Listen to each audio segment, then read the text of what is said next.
शिव स्वयं ही स्वयं का ध्यान करते हैं। देखो भस्म एक शून्य है, विभूति हमारे वस्त्र हो गए, रुद्राक्ष हमारे आभूषण हो गए। मैंने विशेषतः 11,000 रुद्राक्ष धारण किया है।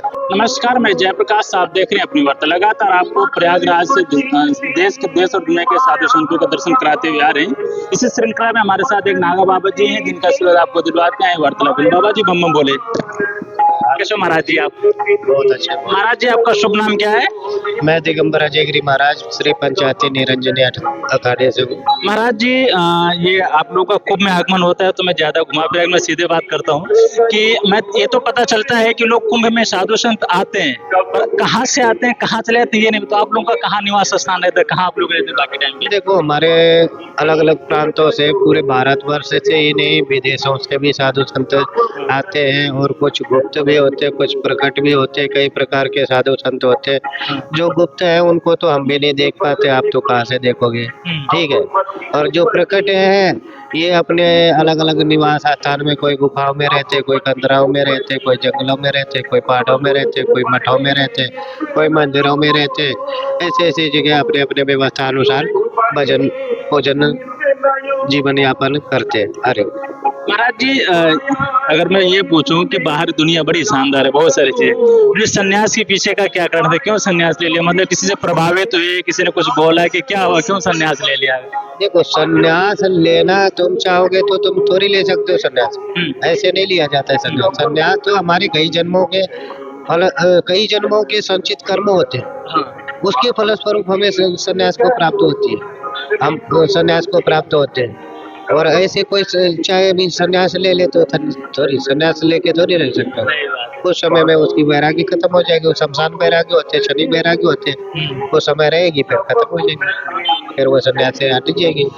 ये कई जन्मों का जो पुण्य रहता है, इससे मतलब संन्यास की प्राप्ति होती है।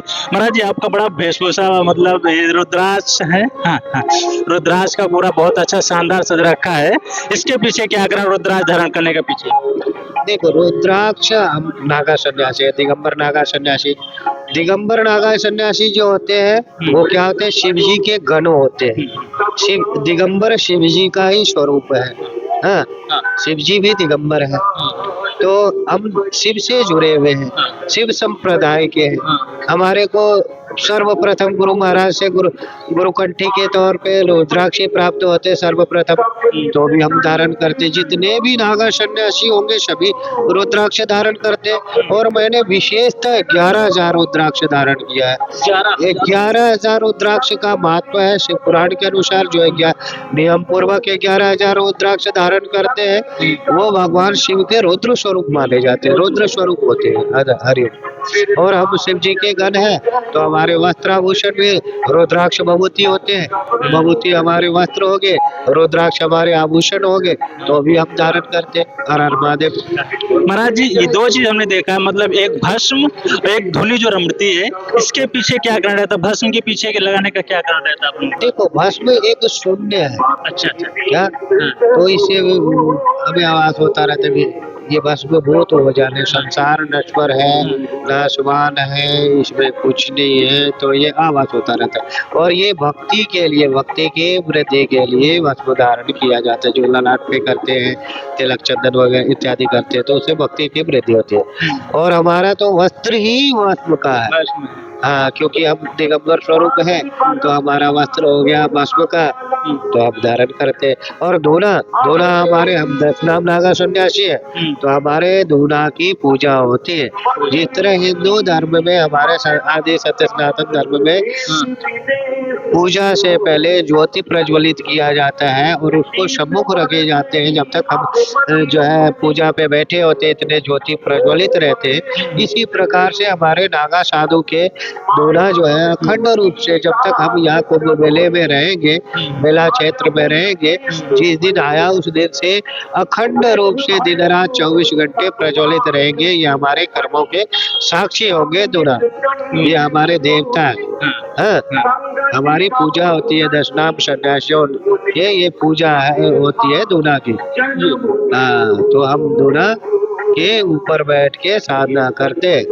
महाराज जी एक प्रश्न और आ रहा है कि ये हमने देखा, ये जो नागा समाज है अपना, या जो संत होते हैं अपना पिंडदान अपने हाथ करते हैं, वो कई जन्मों के पिंडदान करते हैं, मतलब 16 पिंडदान या 17 करते हैं। इसके पीछे क्या कारण है, क्यों पिंडदान, अपने जीवित में पिंडदान क्यों करते हैं? देखो, संन्यास का मतलब ही है सर्वस्व का त्याग। तो त्याग कैसे हो सकता है? उसके हमने हमारे मातृ प्रति का भी ऋण होते हैं हमारे शरीर के ऊपर, उन ऋण से भी मुक्ति किस तरह पाया जाए? हाँ, गुरु ऋण होती है, इन सब ऋणों से कैसे मुक्ति पाया जाए? तो उसके लिए जो है 7 माता के कुल में से, 7 पिता के कुल में से, एक स्वयं का और एक गुरु का, ये सारे पिंड भरे जाते हैं। हाँ, पिंड जिंदे जी भर देते हैं, ताकि जो 7 माता पिता के कुल में से भरे, तो वो प्रति मात्र ऋण से हम छुटकारा पा लिए।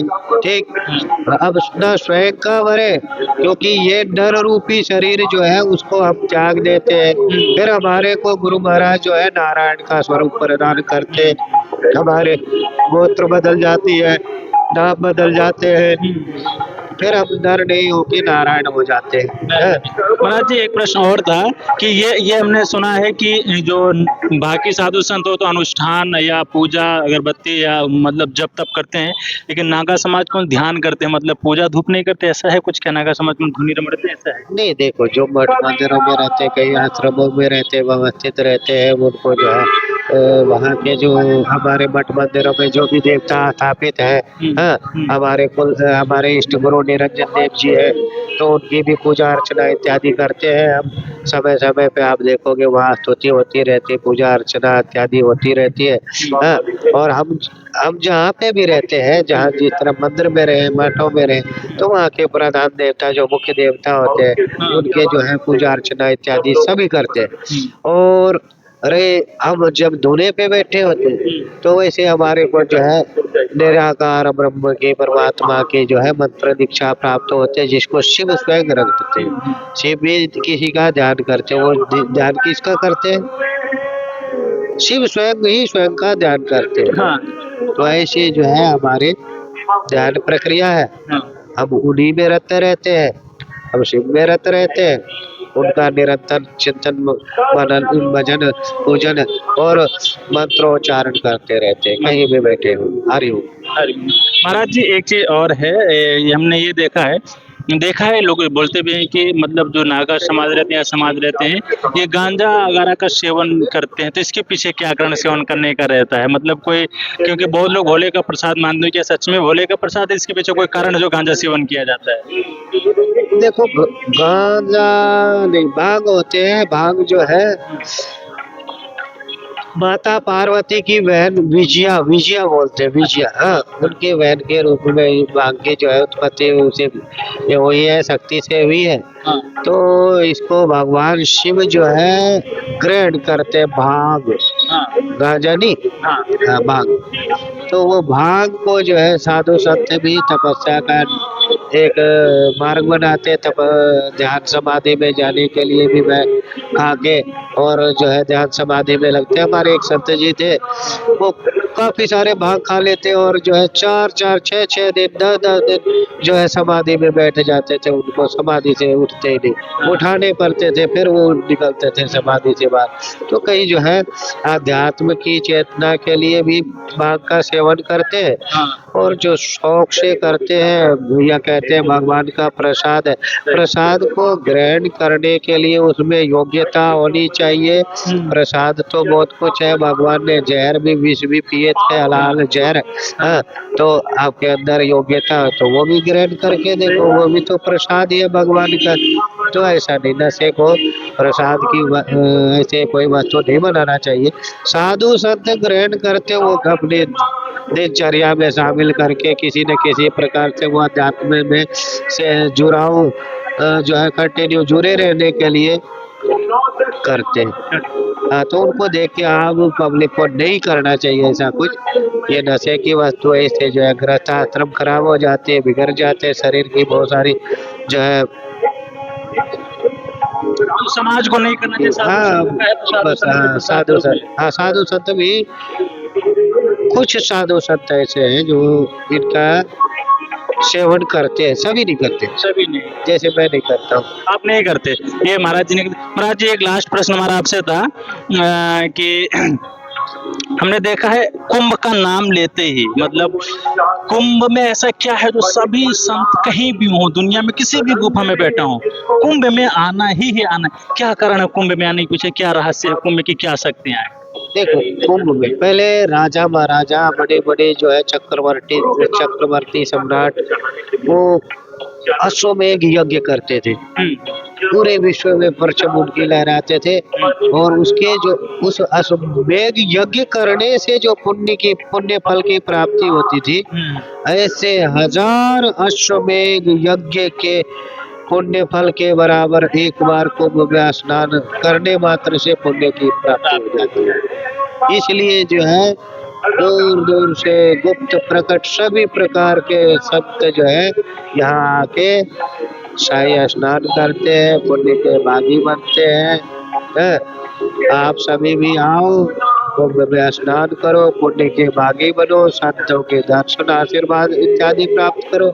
हरि ओम, हर हर महादेव। ये बाबा जी थे जिन्होंने पूरा कुंभ के बारे में बताया, अपनी जर्नी के बारे में बताया। तो बाबा जी की हमारी वार्तालाप कैसे, आपका कमेंट बॉक्स खाली, अपने विचार व्यक्त करिए। धन्यवाद, नमस्कार। मैं जयप्रकाश, अपने वार्ता